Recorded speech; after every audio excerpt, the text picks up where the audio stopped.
Bonjour tout le monde et bienvenue à cette mise à jour pour les Nouveau-Brunswickois concernant les tarifs.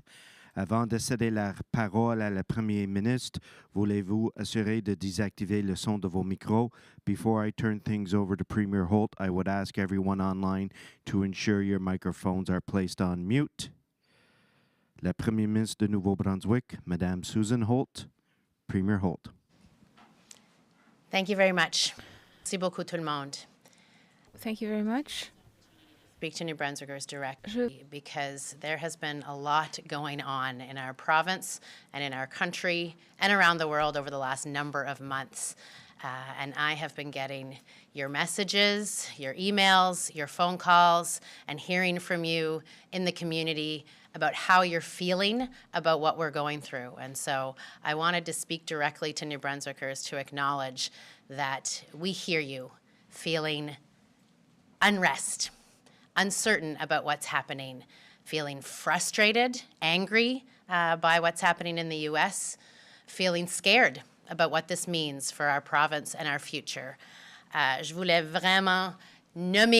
I would like to mention the emotions that are heard from New Brunswickers who are feeling uncertain, who feel anxiety related to their jobs, to their community, to the province and our country. I would like to be here to recognize your emotions and also to validate them.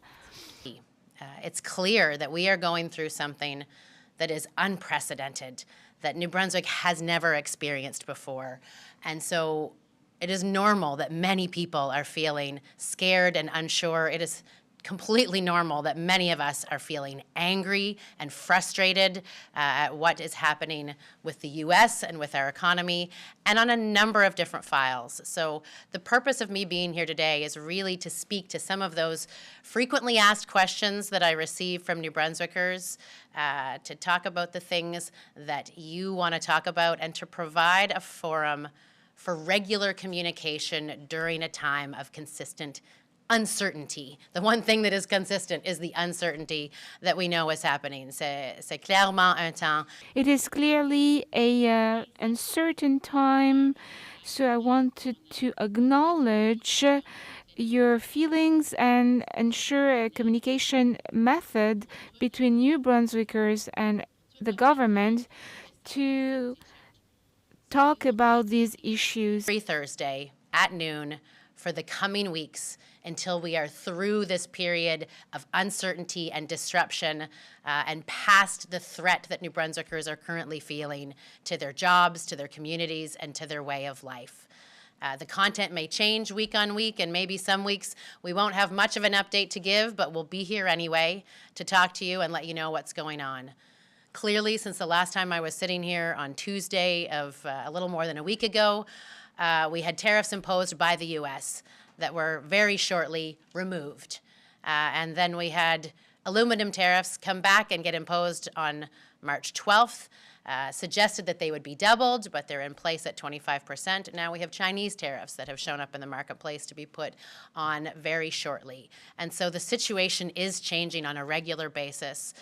But your team in government is on top of it. And I want to make sure New Brunswickers know that we've got your back. We are focused on making sure that our province gets through this period of uncertainty as best we can all together.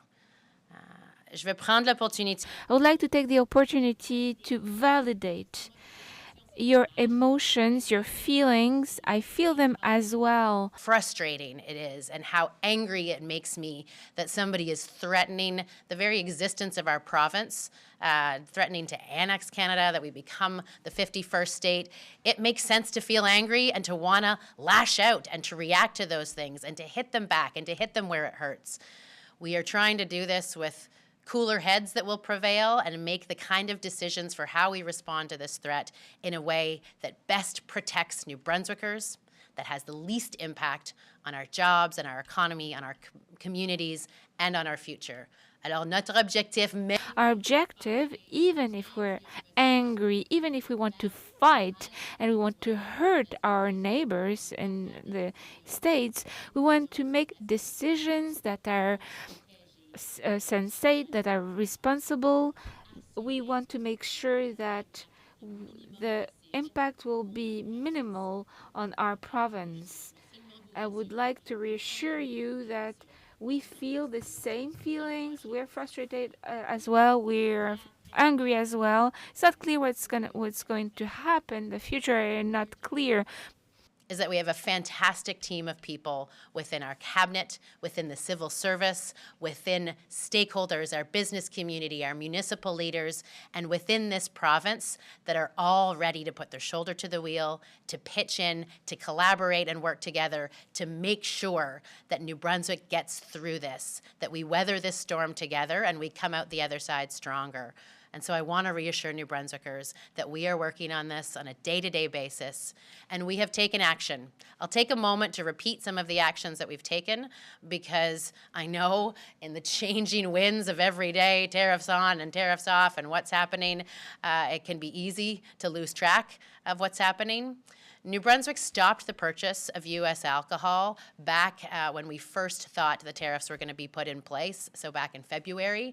We haven't reordered that alcohol, but we did remove it from the shelves last Tuesday when the tariffs were enacted by the U.S., and we have not put it back on the shelves, even though they didn't follow through with those 25% and 10% tariffs on goods and on energy products. So we know that that's bothering the Americans. On sait qu'ils sont frustrés. On entend les paroles. We know that they're frustrated. We hear CEOs from several alcohol companies. They're frustrated. They cannot sell their products here in New Brunswick or in Canada. With other provinces. We have stopped the procurement of goods from U.S. companies. We have looked at replacing service contracts to U.S. companies as well. We're actually going so far as to look at every single engagement with Americans. There's a look right now at our fleet vehicles and whether we need to sell off the vehicles in our fleet that are from companies that are seeking to do New Brunswickers harm. So everything is being considered. We took immediate action to put a support package in place. We wanted to reassure businesses in New Brunswick that with the tariffs in place, we were going to be here to help them through the challenging period. And so that's why you saw last week myself with my colleagues, Minister Randall, Minister Damour, and Minister Finnegan, talking about the supports in place for companies impacted. Capital, working capital supports, competitiveness supports, market diversification supports, and supports for employees that may find themselves impacted. We were pleased that the federal government came forward and also offered support packages of their own and tools of their own to help any person or business impacted by these tariffs. Alors, nous sommes prêts avec. So we are ready with this program today.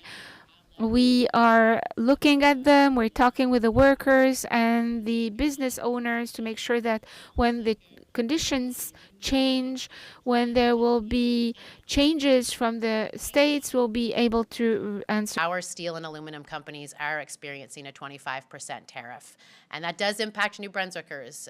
Some folks may be aware that we do have a steel industry here in New Brunswick and companies that are experiencing those tariffs directly. So the support packages that are in place are available to them. We have other companies that are experiencing the impacts of the retaliatory tariffs that the Government of Canada put in place.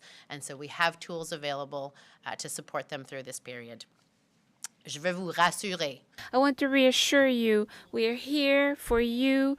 We've got your back. We are working with your community leaders, your company leaders, your chambers of commerce, the different associations in the different industries. We're here to work with you. This is that it's prompted us to realize we need to retool our economy. We need to really reduce our dependence on the U.S. And so while we have long made efforts for export diversification, we have doubled down on the work that we're doing to find new customers and new markets, not only for our petroleum and forestry and agriculture and aquaculture products, but to any New Brunswicker who wants to go out and sell across Canada and around the world. We're going to leverage the Canadian-European Trade Agreement. We're going to build relationships with direct customers in Asia. We have a team that is putting their energy into that, and we have hosted a number of sessions with business to make sure that we can get out and reach those new markets and that we're doing that work aggressively. C'est vraiment important. It is very important to find the right opportunities to grow in Canada and around the world with a team that is working to diversify our market with more efforts than ever. And I want to thank all the companies that are working with us. Internal trade barriers. You heard from my colleague, Minister Jean-Claude Damour, that New Brunswick has already put up 50% of our procurement exemptions to be removed. We have taken the lead on labor mobility, and we have passed through Cabinet a program that recognizes provincial credentials from any other province in 52 regulated industries here in New Brunswick so that people can come here and get to work in our health sectors, in our construction sectors, where they are needed. If you have a Canadian credential, you can come to New Brunswick and get to work right away. It's not something we're doing conditional on reciprocity. It's something that we're doing up front to help make sure that the New Brunswick economy can move and has access to the labor it needs. We're also exploring new opportunities. I've talked before about the opportunity that critical minerals present here in New Brunswick. We have a number of minerals in this province that are going into products that are in high demand, whether that's solar panels or batteries or computer screens or others. We have an investment market and a defense market that is extremely interested in those minerals. And so you will see in the coming months a much more aggressive move on critical minerals in this province to create the kind of opportunities that will allow us to grow through the adversity that we're facing right now. Il y a plusieurs opportunités. There are several opportunities that will follow through in this province to be able to find new clients, to use our resources in a different way where they're needed for our environment priorities, for our economic priorities. We'll see the use of our resources, our minerals, important minerals here in New Brunswick in the future. Talk specifically about the questions that New Brunswickers are asking me the most, and I'm going to try to focus my comments on those in the future because I try to look at every Facebook message, to look at every DM, to look at every email. The reality is I can't get to all of those messages, and I can't respond to each of you individually, so I'm going to attempt to use this forum to jump into some of those questions that I'm getting most often. J'aimerais essayer. I would like to answer your questions. I cannot answer directly, personally, to all messages that I receive. There are too many, but I see the messages on Facebook, on my emails. I will try to answer all messages here. Situation with Maine.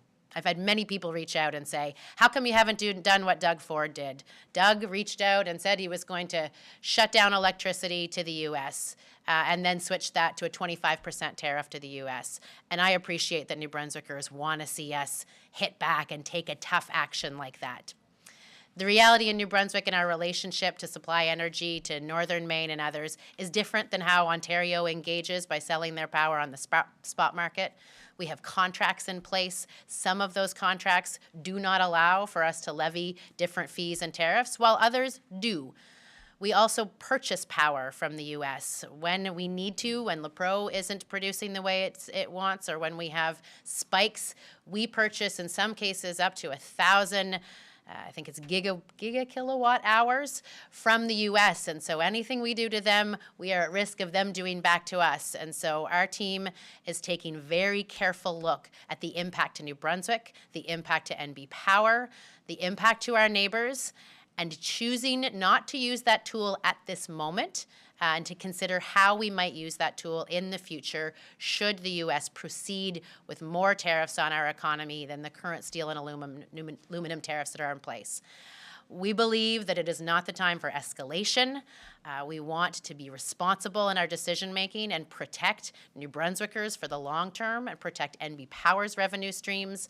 But I do want to say that I feel you when you tell me you want to hit back and you want to see us cutting off our neighbors because it's what the U.S. president has done and that they deserve to feel some pain from this. And so I I hope that folks understand that we want to be very considered and responsible in any decision that's going to affect the people next door who come and do business in New Brunswick day in and day out, who we want to spend their tourism dollars in this province.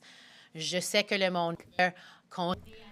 I know that people want us to react with strength, to answer in an immediate fashion, but I think we should make decisions with much reflection, much thought into it, not to react very quickly, not to just simply say that we have to counteract. We have contracts with NB Power, with contracts that we sell power to Maine. It's not the same thing as in Ontario with the spot market. We don't have the opportunities to impose tariffs on that power, and we also purchase power from the United States as well. So there is a risk that they would do the same thing that we would do to them, and it would become very difficult for the province. So we continue to consider all of the options that we have to have those tools available if we see that the tariffs continue to be imposed. Now with the tariff of 25% on the steel industry, we're not ready to use something that may have a negative impact for New Brunswickers and for NB Power.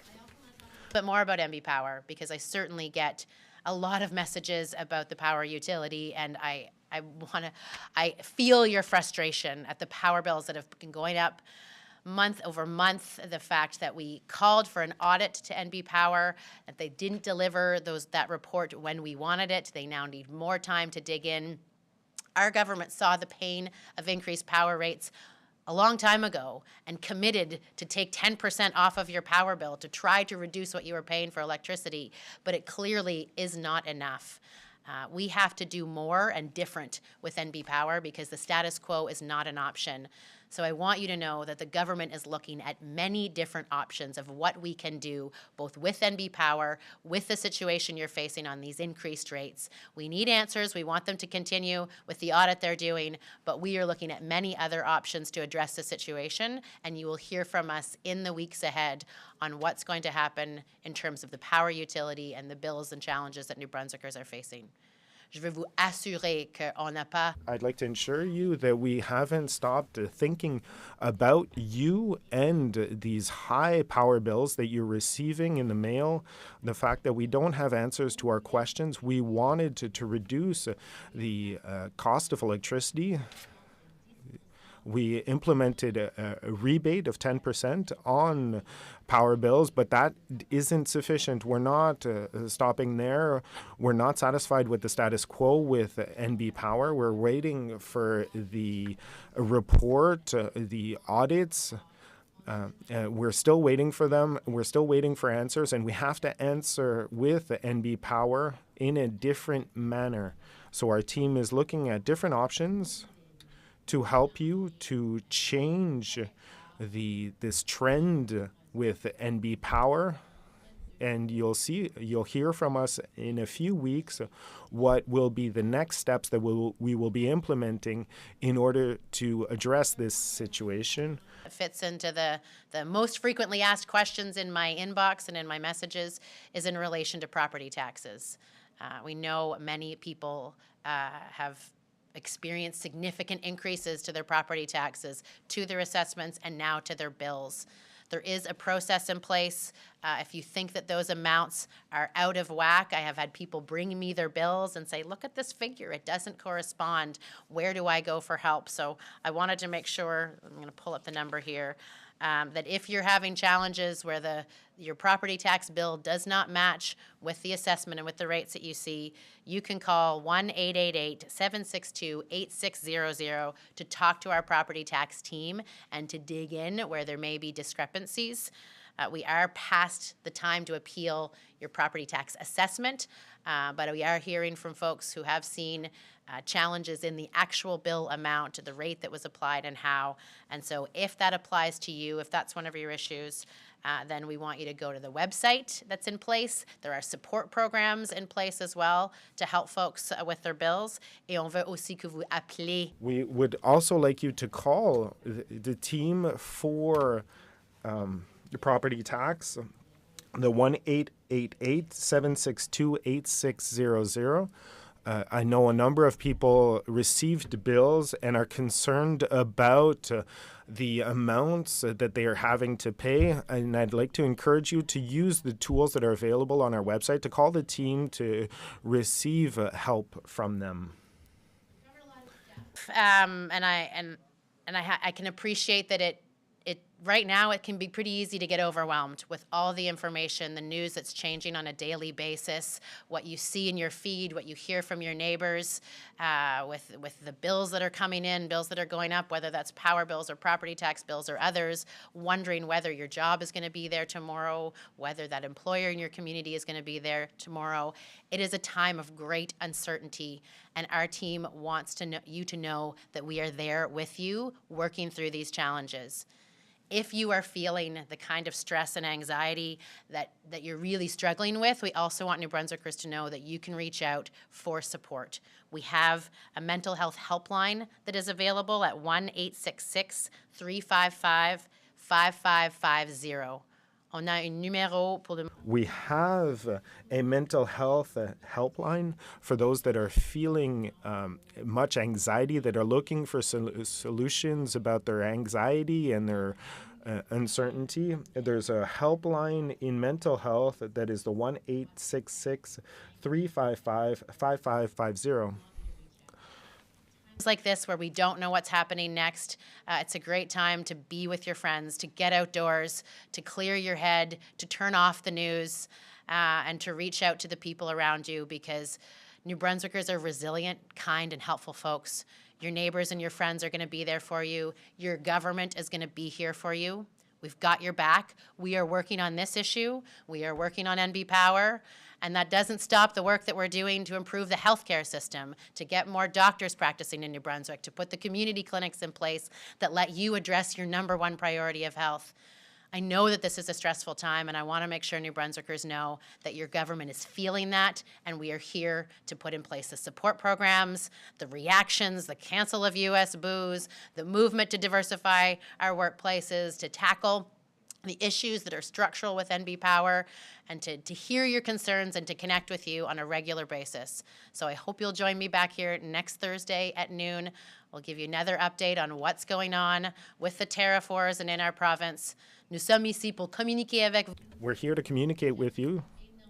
And I appreciate everyone that is sharing with me messages, email messages, messages on social networks, those that are speaking to me at the grocery store, on the street, and people to say, sorry for interrupting or for bothering you, but no, I want to hear from you. I want to know how I can better share information that you need to communicate better with you in terms of what you need so that we can all move forward in this very uncertain time, do so together, and to accomplish our objectives as a province and to come out stronger. Messages on social networks that you're coming up to me in the streets or at the market or otherwise saying, I'm really sorry to bother you, but you don't have to apologize. I want to hear from you. I want to know what's keeping New Brunswickers up at night so that as your government, we can be constantly providing you with the information and the communication that you need to get through a period that is scary and that is stressful and that is uncertain. We don't know what the President of the United States is going to do tomorrow, but what I know is that you have a team here in government, a group of community leaders in New Brunswick, and a group of New Brunswickers that are resilient and that are ready to weather this storm together. So reach out, continue to reach out, and I'll see you back here next Thursday at noon. Merci beaucoup. Merci beaucoup. Thank you very much, Premier. We'll now proceed with questions from members of the media. Each reporter will have a question and a very quick follow-up. You have the right to pose your questions in the official language of your choice. Just to let you know, I will be alternating between members of the media who are present in the room and online. Nous allons maintenant procéder aux questions des journalistes. We will now move on to questions from journalists. Each journalist will have one question and one follow-up question, and you can ask your questions in the language of your choice, and I will be alternating between members of the press that are in this room and online. I will start with Jacques Poitras, CBC. Thank you. I guess I'm not sure why we're here if you're telling people to turn off the news and turn off credible sources of information. But I'll start by asking, do you think there's going to be a point where you have to tell New Brunswickers that they should expect to experience some pain or make some sacrifices to push back? I mean, you say you don't want to do anything that will hurt New Brunswickers, but others have expressed the idea that that may be necessary, and you seem to be advocating a pain-free response for New Brunswickers. Well, the tariffs will cause pain to New Brunswickers. The 25% tariffs on steel and aluminum that the president has put in place are going to impact New Brunswick businesses and workers, and they are doing so today.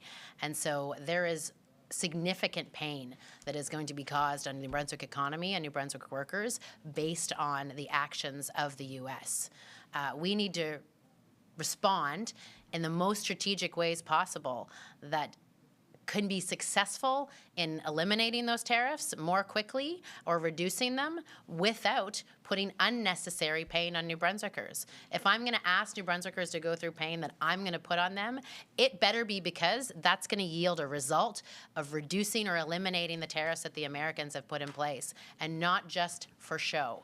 It has to be something that's going to strategically achieve our objective of getting rid of tariffs, because these tariffs are causing pain right now. People are stressed out and afraid. Businesses have stopped investing. They've stopped hiring. It's hurting our bottom line. It's hurting our ability to improve and deliver the services that New Brunswickers deserve. And so I absolutely want to minimize the pain that New Brunswickers are going to experience through this as much as possible and make sure that we get through it, because life is challenging for New Brunswickers right now, and it's not my place or my desire to make it any more challenging than it has to be, unless that's in service of reducing the long-term pain. Okay, and when then do you escalate anything in your measures? I mean, you've repeated what you've already announced, but if necessary, when will there be a next step? And can you tell me how many service contracts with U.S. suppliers have actually been canceled or not renewed? So the when depends on what happens in the U.S. So we put in place, as you know, a retaliatory tariff package of $30 billion and then an additional tariff package to match the new aluminum tariffs that the U.S. has put on. Should the U.S. take their measures further, then Canada will respond accordingly. We have a package of retaliation that's prepared to be deployed. That's about $125 billion worth of goods. And there's things that we can, like has been discussed, there are tools that we can use. It has yet to be determined whether those tools would be effective. What we're doing right now is engaging with the influencers in the U.S. So the folks in the states that have the ear of the president, that are going to experience direct impacts because Canadians are their major customer. They export the majority of their goods to Canada, and they're going to see a significant increase in prices and inflation and a decrease in investment in workforce in places where New Brunswick companies are operating right now. We do shipping out of Mississippi. We have people in manufacturing operations in North Dakota, in Nebraska, and other places, and those are governed by Republicans that can get a message to the president to make clear what I think is becoming more and more clear to Americans. We hear the business community in the U.S. speaking up, the investment community in the U.S. speaking up, and they're starting to put pressure on the White House to change this strategy. And so we're going to continue to do the diplomacy and the lobbying to the key players in the U.S. to understand what's going to dry up in terms of Canadian investment and partnership for them, and how it's going to impact the people of their state if they continue forward with this plan. Thank you. Nick Moore, CTV. Thank you. Hi, Premier. We're just wondering, what has been the reaction from Maine Governor Janet Mills when you've you say it's still on the table, the threat of cutting power. What has been her reaction to that? Is that a threat that you feel that is being taken seriously in Maine? I think there's a lot of concern from the folks of Maine who, in some cases, don't have any other options. So there are people in northern Maine, and these are some of the most vulnerable people in Maine with some of the lowest incomes that are not connected to the U.S. grid. And one of our fears is, should we cut them off, they may make moves to find ways to connect them into the grid, and we would lose a significant customer and opportunity for revenue over the long term if the U.S. decides that it wants to address their energy security differently. Energy security is something that we think about a lot, but Maine is very concerned that New Brunswick may take this action, but we're not sure that those actions make their way to the White House and prompt a change in behavior there. Now that we're more than a week into this, just wondering from your point of view, is it still a Team Canada approach here? Is there any concern that some provinces may start to go rogue and do their own deals if they don't like what the collective is doing here? Thanks for the question, Nick. Look, the Team Canada is still in full effect and very strong. We're meeting on a very regular basis, weekly, sort of face-to-face and by Zoom, with a lot of communication in between those weekly touch points. Every premier is doing different things in terms of media, in terms of the states that they're lobbying, in terms of the engagement that we're having with different secretaries and others. But we are all communicating with each other about what we're doing individually and what we're doing collectively. And there is significant alignment. There's lots of different styles. We have good cops and bad cops and different personalities of how people express themselves. And we are also very clear that each of us has autonomy over our own resources, right? So decisions about New Brunswick's electricity and whether NB Power does or doesn't put costs onto the people of Maine are not decisions that Canada is going to make for us. That's decisions that we're going to make in the best interest of New Brunswickers. But we do that in connection with each other because we all have different realities in terms of, like I discussed, our contracts for electricity, the spot market, and other things. But we talk about how we take those steps, who's taking what step when, and whether that's in service of our collective goal, which is to fight these tariffs, to get them reduced and removed as quickly as possible. We are all unified in that objective, and we continue to work as one Team Canada to achieve that outcome. Alexandre Boudreau, l'Acadie Nouvelle. Merci. Thank you. I understand that you do not want to use the tool of power for Maine to have an impact on this, but I would like to know what are your measures or the tools you could use here in New Brunswick, and what do you think about the measures from the federal government? Do you have other pressure measures? It's a good question. We do not have dozens of tools available for us. We'll look at our borders, our roads. If there are things that we could do to avoid countermeasures that will affect us as well, our transportation systems. We'll look at the costs of the tariffs. Who uses our resources? We cannot tell the private sector to do things differently with their costs or their tariffs with their clients. We can only manage the government institutions, the public institutions. So there are not too many tools. We can change our ways of doing things. We can stop buying their products, their goods. We can make sure that we can control the prices for the public goods, but there are not too many options. This is the reality. There are interrogations about the resources we could use. We could use it in the future. To whom we will sell our resources, what contracts we will consider, for example. I'd like to know also, I haven't seen too many details related to the help to workers. If someone loses their job because of the tariffs tomorrow, what do they do to need to receive help from the government of New Brunswick? I really appreciate this question because we think about workers a lot. They are the most stressed right now, especially if they work in the forestry industry or in oil industry. The first thing is the change for EI. If they can apply for it very quickly, they have the opportunity to do it, and we encourage the employers to use this tool. Before terminating a contract, maybe they can share it with another company so the worker could keep their revenues. We also have an agreement with Pedal and Working New Brunswick so that they can help them, take them by the hand and help them find another job, help them find training.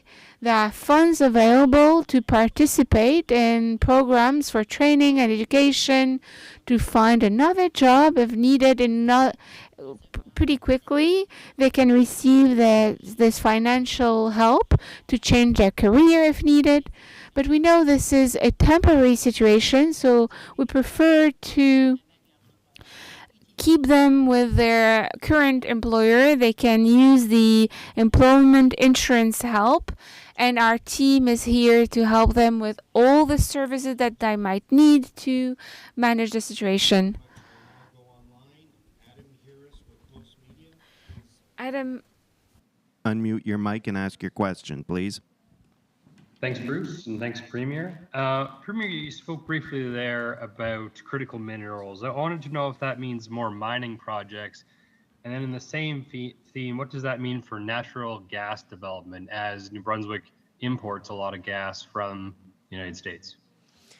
Yeah, I'm glad you called that out, Adam, because again, it's the integrated nature of our economy. The fact that we buy electricity and we buy gas from the U.S., we refine it, we process it here, we sell it back to them. That means that absolute measures are very challenging because they have the potential to backfire on us. But in terms of mineral projects, we see a lot of opportunity to get mineral projects going in this province and to see some more mining happening. We saw some of that start with the Sisson project, but the conditions both in the marketplace for investment and the opportunity to extract these resources, to process them in New Brunswick, to create good paying jobs for a product that is in high demand both strategically and beyond, I'm very hopeful that we will see some of these projects come to fruition in this province in the coming years. Follow up, Mr. Harris? Maybe first you just clarify on the natural gas development in New Brunswick, but then my second question is on interprovincial free trade. You talked about regulated markets. Will you be putting in legislation to mirror that of Nova Scotia? Because that was specifically on all goods manufactured and produced in another province or territory. If they have similar legislation, it would be treated the same as, say, products are in New Brunswick. Are you going that far?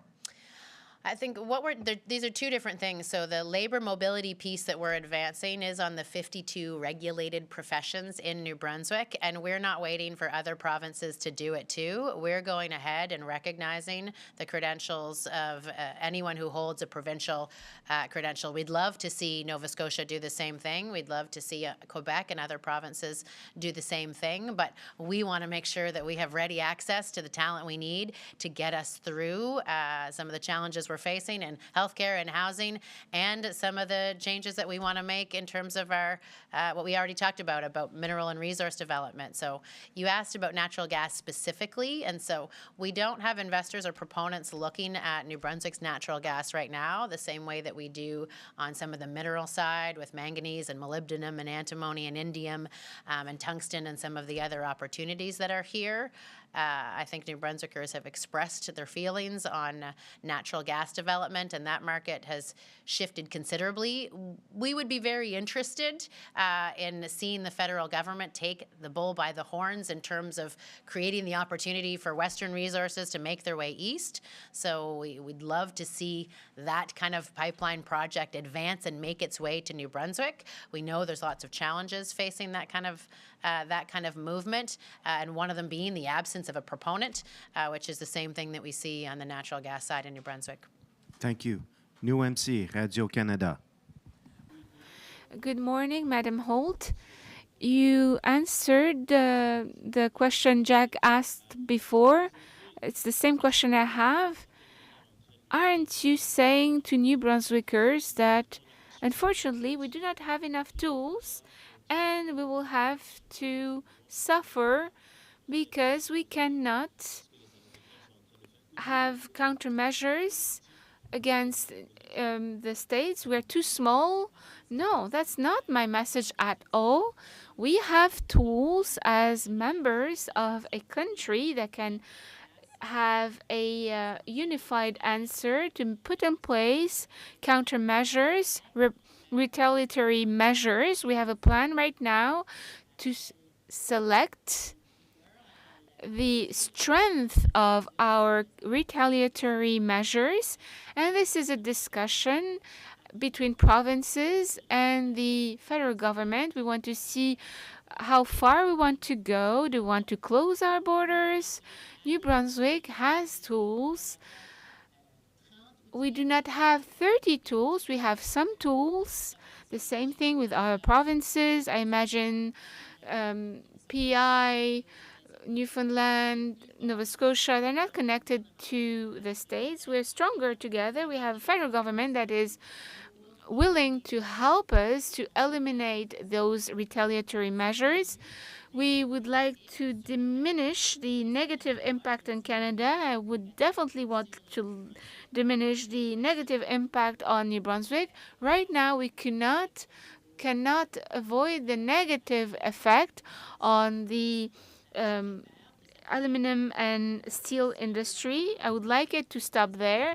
If the government of the United States would like to put more tariffs on other products, we will have retaliatory tariffs as well.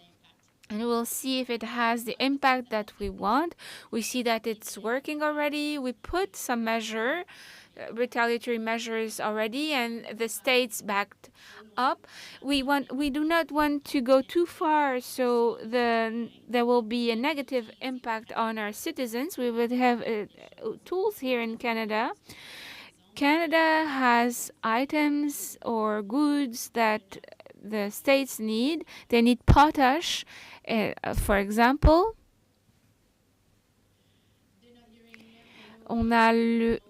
They have uranium, they need uranium, they need seafood, they need our forestry products.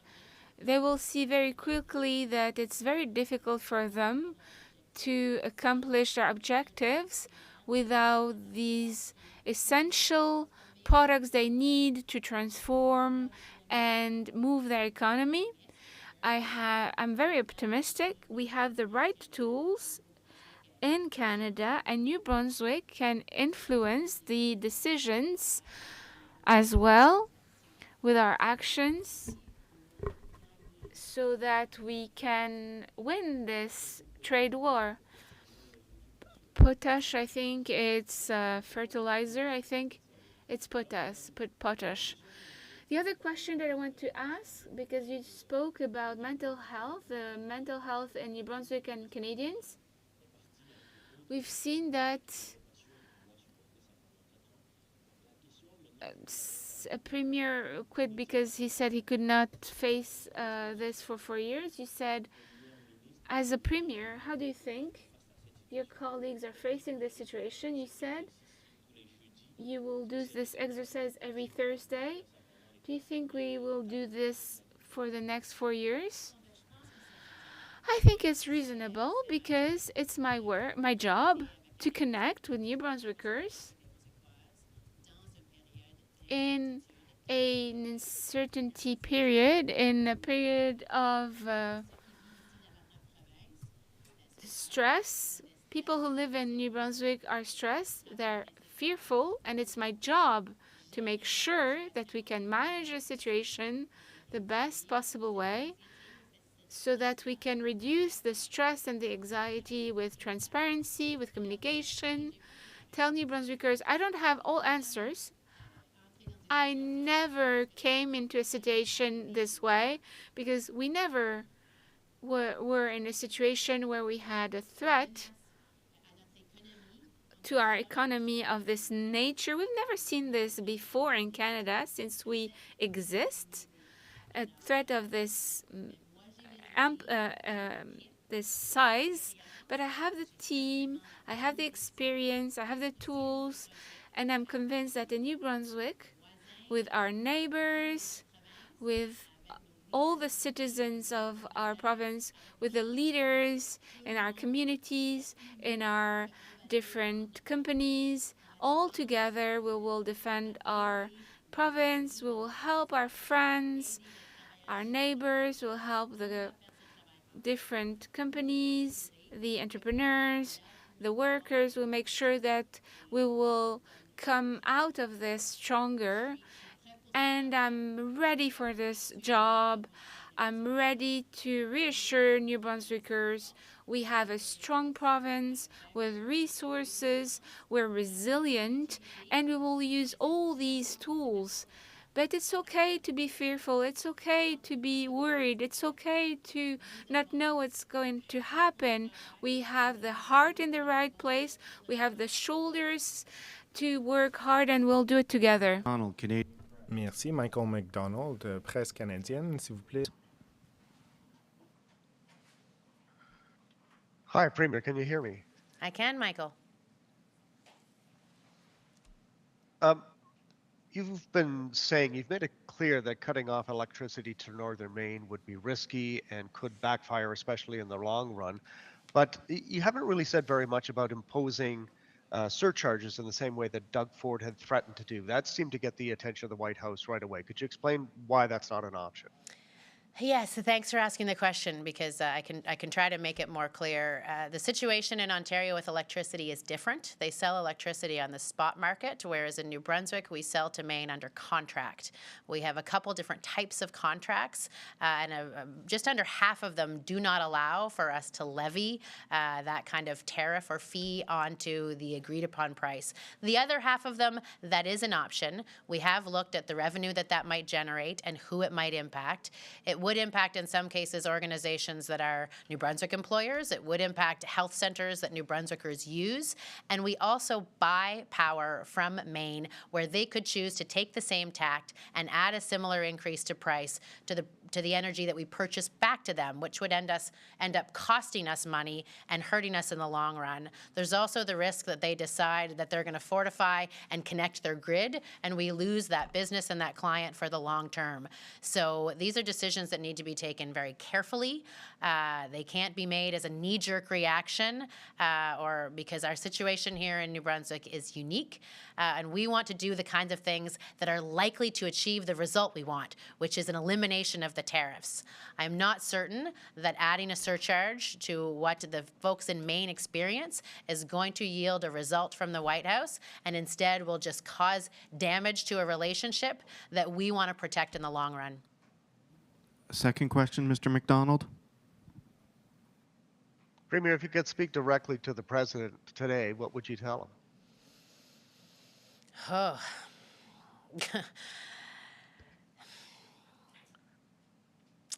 I would tell him that he's hurting his people.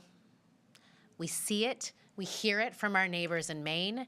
We see it from the folks that we're going down to the Seafood Expo. I hear from Americans constantly, I'm so sorry. I'm embarrassed for what our government is doing. We hear from people who have already experienced the blip of price increases to their heating oil, to their gas. I see the stress on the faces of congresspeople and senators and governors that are exceptionally frustrated because they know that this is going to mean a loss of jobs in their state. I would try to get through to the president to say, look, you're hurting the American people. You're hurting your largest trading partner. Canada buys more from the U.S. than anyone else in the world. And right now, we are looking beyond the U.S. to find new partners and new customers. And we might not be there when they come to their senses and realize that this has been a productive and successful relationship for the long term. But right now, the president is hurting his very people. He's hurting Canadians in the process. And I think if he wants a strong economy in the U.S. and a strong and stable U.S., his best path to do that is in partnership with Canada. Thank you. Anna Mandan, Global. Good afternoon, Premier. I want to follow up on a question that's already been asked. What update can you provide on reducing the trade barriers? What exemptions specifically, and are you looking at any additional measures? I wish that I had for you the list of the 16 exemptions that we've identified to come off of our procurement list. I'm sorry that I don't have those right now, but these are the types of things that say that folks have to prefer or are exempted from not being able to prefer New Brunswick products, whether that's our crown corporations or otherwise, things that restrict access to resources, whether those be aquacultural or forestry. And so we can find for you the list of those. I think that the 9 exemptions that we've already removed, the 1 that's being edited, and the other 6 that are on the table waiting for the next stage of the negotiation with the CFTA. But those have already been approved through Cabinet, and now we're kind of a little frustrated maybe that the provinces on the other side aren't moving on these things. We've decided to do them anyway. Again, I'll say these are not things that require reciprocity. We're not waiting for other people to act and saying we're only going to act if. We're going to cut our exemptions on the procurement side in half, and then we're making the moves I've already described on labor mobility to recognize that anyone with a provincial certification from anywhere in Canada can come and bring those skills and talents to New Brunswick. There is some legislation that has to be put in place to get a piece of that labor mobility thing to work, so that's going to get tabled when we open the ledge. There is a piece of legislation required for the direct-to-consumer changes and the personal exemption changes, so the legislation is being drafted that's going to push that through the House, and again, we're doing that on our own without reciprocity. Has or will your government back out of already signed contracts with U.S. companies, and if so, how many? You're piggybacking on the question of Jacques that I didn't get to the end of. So that procurement has been going through all of our contracts with the U.S. and to determine whether we can get out of them, whether we have an alternative supplier, and what that process, what the fees to cancel a contract might look like, what it might cost us to move the business to another one. So I don't have all of the details of the fact that there's 72 of them and these ones we can't and these ones we can, but I can get some more detail for you on that. Thank you. We're going online. Vicky Hogarth, CHCO. Thank you, Bruce. Premier Holt, last week I reached out to CBSA to see if there are any tariff exemptions for Campobello Islanders who rely on getting certain day-to-day essentials from Maine. CBSA redirected me to the Federal Department of Finance, who said they're aware of the situation on the island and they will get back to me, but they haven't yet.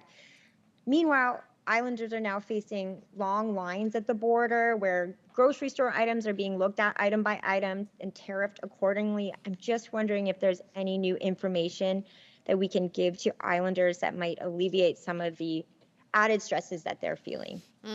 Thank you for the question, Vicki, because you're right to call out the fact that the folks in Campobello have it harder than pretty much any other New Brunswicker right now, and often feel overlooked and forgotten about when because of their unique situation and the fact that they have no other choice but to go into the U.S. for a lot of the daily goods and necessities that they have. And I'm sorry to hear that you didn't get the response you were looking for from the federal government, but we can try to help you out with that and to help out the folks in Campobello. I know our Minister of Local Government was talking to the mayor in Campobello and I think is going there tomorrow. Actually, I think Minister Kennedy is going to be in Campobello tomorrow, but let me just double check to confirm that, to get on the ground with those folks and see if we can more successfully advocate with the federal government to get the kind of conditions around the necessities that don't hammer the people of Campobello the way that they're experiencing right now.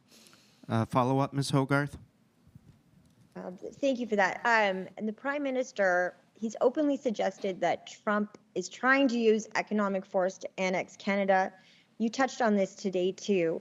Is this a sentiment among premiers and among federal ministers that the U.S. president's motivations with these tariffs might be to annex our country? And if so, should we be more vocal about this on the world stage? Is it time? Oh, actually, I think there's a lot of conversations happening on the world stage with our partners in Europe and the UK and in Asia and other places about what the president has clearly stated is his intent to reset the global order, and that we are not the only people in his sights as he talks about Greenland and other places. And so the premiers, as well as the prime minister, take very seriously the threat that the president has issued about wanting to annex Canada. It will never happen, and we've made it quite clear that Canada is not having those conversations and will defend at every step our sovereignty, and with allies around the world that are communicating the same messages to the White House about their territories and countries. It is absolutely something we should take seriously, but I think the U.S. is starting to feel the repercussions of those decisions as they see purchase of U.S. goods tanking around the world. Canada isn't the only place that has stopped buying U.S. Their opportunity to procure some of the resources and services they need to achieve their interests have dried up completely. And so I think that the White House is in they're spiraling a bit and challenged to have rhetoric match action, and the people around the president are trying to find their way through this. But Canada is clear in its resolve to defend our sovereignty, and we have allies around the world that will back us up on that, and that we will be there for them as well. Thank you. Alexander Johnson with All New Brunswick. Good afternoon, Premier. I wanted to ask, you mentioned that New Brunswick is being affected by these steel tariffs.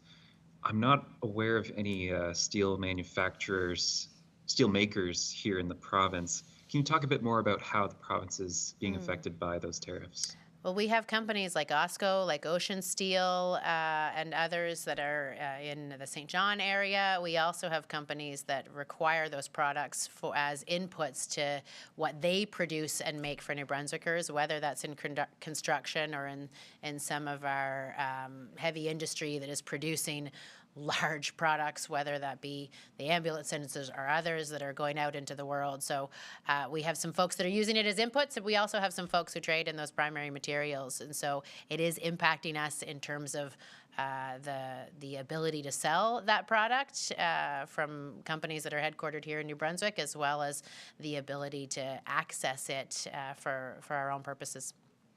Follow-up, Mr. Johnson? Yes, thank you. When it comes to critical minerals, what is the province doing or plans to do to see those resources developed?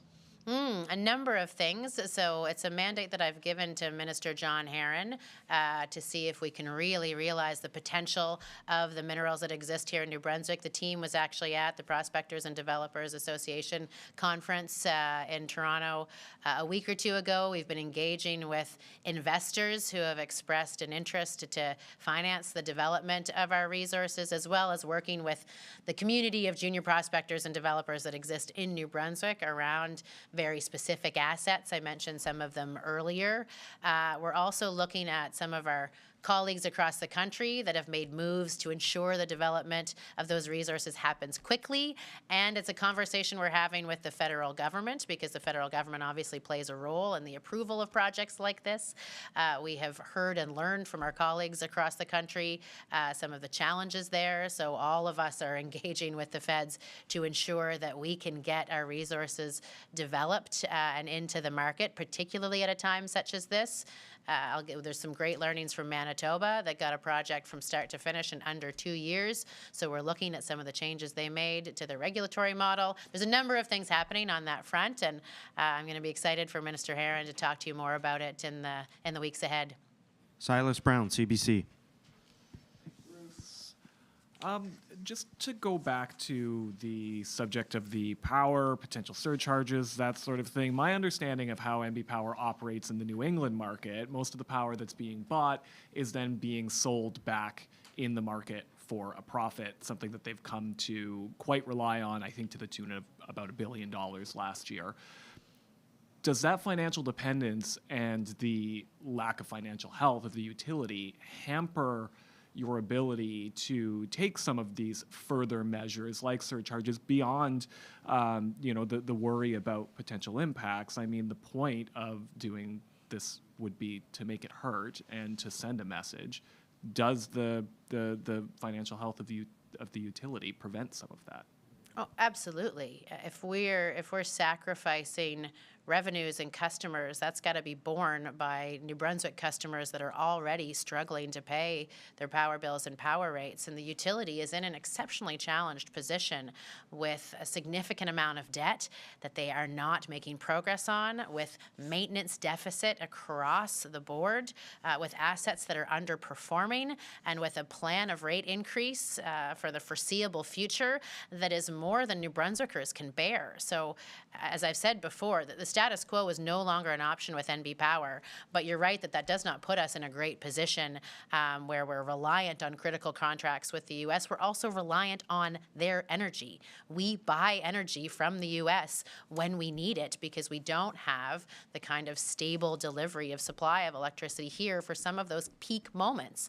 And so we can't expose ourselves to a possible increase in rates at peak times when we need to buy those kilowatt hours from the U.S. because of actions we've taken that impact a number of customers in the north of the province. So there's a lot of pieces that we have to manage very carefully, and unfortunately we're not doing it.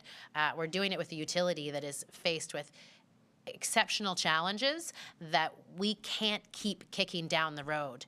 The issues that NB Power has faced have been punted down the road by successive governments for far too long. Something has to be done about it, and our government is going to be the one that does. Perfect segue into my next question. Because you did, when you were speaking directly to New Brunswickers, you did say that when it comes to power bills that you're looking at many other options, and there will be announcements in the week ahead. Weeks. In the weeks ahead, yeah, sorry. I have trouble with plurals. I just don't want people expecting it to come by next Friday. No, I'm not. Don't worry. What exactly is on the table here? I mean, are we talking about rate freezes? Are we talking about further rebates? Are we talking about the province taking on a portion or all of the debt of the utility? Like, what exactly is on the table here? Because it's not a long list of options, as I understand. Well, I mean, you've named some of them, and there are others, right? We're looking at the policies that oversee NB Power and things like their requirement around debt and debt payment and the ratios that they need to achieve there. We're looking at the regulatory environment that they're operating in. We're looking at partnerships and other things, but all of that will be, as we're finalizing these decisions and considering what can they do, what might it cost, who will be impacted, that work is being done right now. And we're doing it as quickly as we can because we know New Brunswickers are frustrated. I want to take a minute, if I can, though, to ask New Brunswickers to not take this out on NB Power.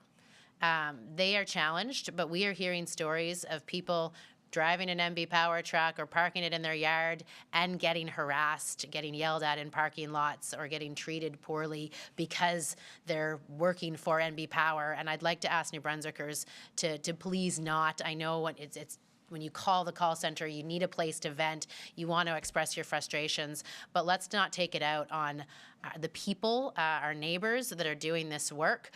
There are structural and fundamental challenges with NB Power that our government is going to tackle with you. We're going to put together the kind of communication and transparency that you need to be convinced that we're going to make the fundamental changes required so that you have access to affordable, reliable, sustainable power in this province for the long term. It's not something that we can say today. So we're doing that work, and we're doing it as quickly as we can, and we look forward to sharing with New Brunswickers the choices we've made on what we can do in the moment and what we're going to do for the long term. Just to clarify, because you did say that some of... I mentioned 3 options there, and you said some of those are on the table. Which of those? Sorry, all of those are on the table. I mean, we're looking at how we support rate payers. We're looking at rates that have already been booked in by the EUB, exploring the legalities of what we can do there, as well as for the next ones in April and the timing. Are there changes we can make legislatively that change the next EUB hearings? Like, we're exploring every possible opportunity to put something in place that New Brunswickers can bear that also sets us up long-term for a functioning, sustainable utility. But it's going to take bigger changes than just temporary help or Band-Aids to rates. One of the reasons we're in this position is because successive governments have artificially frozen rates or put them in places where that has wiped out NB Power's inability to do the kind of maintenance that they needed to do. It's generated the kind of deficits to the asset and the kind of debt that is now an albatross around our neck. So we're conscious that we don't want to make the same mistakes that have put us in this position, but that we need to do something different with this utility to have a reliable, affordable source of power generation for New Brunswickers for generations to come. So that's the work. Wow, it's on the table. Andrew Waugh, Post Media. Hi, Premier. So yesterday, the Deputy Premier told me that cutting off power to Maine is off the table. I just want some clarity here. Is it off the table or is it not off? It's not something that we're doing right now, and it's not something that we're doing tomorrow. In order for us to consider that option, the situation would have to change dramatically in terms of the tariffs that New Brunswick is exposed to and how those are impacting our economy. Follow up, Mr. Waugh? So, yeah, I do. So one of the reasons he gave for that, his justification was that he didn't think that New Brunswick or New Brunswickers would be interested in potentially putting people's lives at risk, which he believes that could be the case if you cut off power to those 58,000 customers. So you are prepared to put people's lives at risk if necessary? Absolutely not. There is, and as we've talked about today, there's a question of cutting off power and there's a question of adding tariff to power costs. We saw even in Ontario that while the threat of cutting off power was there, it wasn't actually something that can be done technically or that should be done ethically. Making power more expensive is a more direct route and sometimes has the same impacts because some of the people that rely on this power, as we've said, are some of the most vulnerable people in Maine, as well as some of the healthcare services and industries that directly impact New Brunswickers. So we're not looking to put people's lives at risk, but the livelihood of New Brunswickers has been put at risk by a president that has threatened economic measures that will impact jobs and people's incomes here in New Brunswick. So we have to consider all of our options, and we have to do that with cool heads, and we have to do that with information. We have to consider all of the possible impacts and make sure that we're making the best decision for New Brunswick for tomorrow and for the long term with neighbors that we are exceptionally economically integrated with. So these are decisions that need to be taken very carefully, whether you want to call them decisions of life or death or not. There's serious impact to the livelihood of New Brunswickers, and we are looking to protect that livelihood with every measure required. Radio-Canada, Maxime Boissini. Sorry, I just wanted to ask a clarification here. We have the Premier saying it's still possible to cut off power to Maine, and the Deputy Premier saying it's not going to happen. You're trying to put out a unified message here, so I'm trying to understand, should we just not be listening to the Deputy Premier on this issue? And, you know, obviously you're the Premier, so did he speak out of turn? No, what the Deputy Premier said is right for now. We are not doing that measure. It's not happening today. It's not happening tomorrow. It's not something we want to do, and I would suggest it's not advisable to do. I think the repercussions of a decision like that would be significant and negative and harm New Brunswickers. Does it mean that we will never, ever do it? Those are hypotheticals that it doesn't make sense to tie our hands for forever when we don't know what's coming next from the President of the United States. And so it's not a move that we're making today or tomorrow, or if there aren't further actions from the U.S., you're not going to see that. You're not going to see that happen. So the Deputy Premier and I are on the same page about this. Radio-Canada, Maxime Boissini. We're way over time, eh, Bruce? Like, I was supposed to be in another meeting. Okay. That concludes today's update. Ça termine notre mise à jour. Merci beaucoup. Thank you very much.